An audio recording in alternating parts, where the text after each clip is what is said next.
Evening time snacks சாப்பிடணும்னு நினச்சிங்கன்னா இந்த மாதிரி ஈஸியாக செய்கிற உளுந்த வடை ரெசிபி செஞ்சு சாப்பிட்டு பாருங்கள்.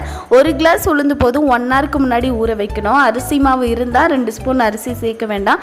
இல்லை அப்படின்னா ஒரு 2 ஸ்பூன் அரிசி சேர்த்தே ஊற வச்சுருங்க. 1 ஹவரில் நல்லா ஊறிடும். இப்போ நம்ம இதை மிக்சியில் தான் அரைக்க போகிறோம்.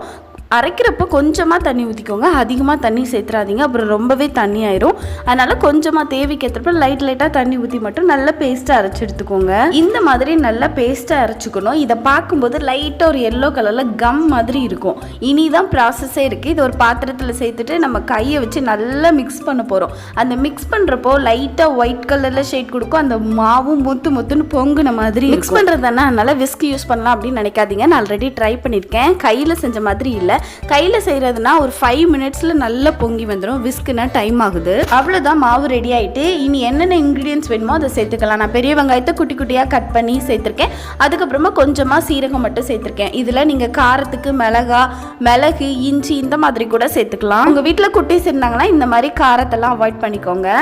நான் உளுந்து ஊற வைக்கும் போதே 2 ஸ்பூன் அரிசியும் சேர்த்து ஊற வச்சு அரைச்சிட்டேன். அதனால அரிசி மாவு சேர்க்கலை. அதுக்கப்புறமா மாவு கொஞ்சம் தண்ணியாக இருக்கிறதுனால கொஞ்சமாக மைதா சேர்த்துக்கிட்டேன். அரைக்கும் போதே அரிசி ஊற வச்சு அரைக்கல அப்படின்னா 2 ஸ்பூன் அரிசி மாவும் சேர்த்துக்கோங்க. மாவு கொஞ்சம் தண்ணி ஆயிடுச்சு அப்படின்னா கூட 1 ஸ்பூன் சேர்த்துக்கோங்க.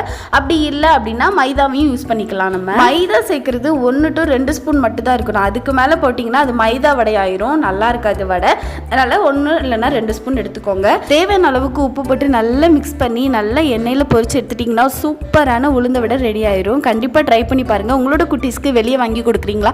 இனி 1 ஹவரில் வீட்டிலேயே உளுந்த வடை செஞ்சு கொடுத்துடலாம். உளுந்து குட்டீஸ்க்கும் ஹெல்தி, நமக்கும் ஹெல்தி. அது எப்படி ஆயிலில் ஃப்ரை பண்ணிருக்கு அப்படின்னு நினைக்காதீங்க, அந்த அளவுக்கு ஆயில் இருக்காது. ஸோ கண்டிப்பாக ட்ரை பண்ணி பாருங்கள். ஒரு டைம் செய்ய ஆரம்பிச்சிட்டிங்கன்னா நீங்கள் அடிக்கடி செய்வீங்க. வீடியோ பிடிச்சதுன்னா லைக் பண்ணுங்கள். சப்ஸ்கிரைப் பண்ணாமல் பார்த்துட்டு இருந்தீங்களா சேனலை சப்ஸ்கிரைப் பண்ணி ஃபாலோ பண்ணிக்கோங்க. நெக்ஸ்ட் வீடியோவில் பார்க்கலாம். பாய்.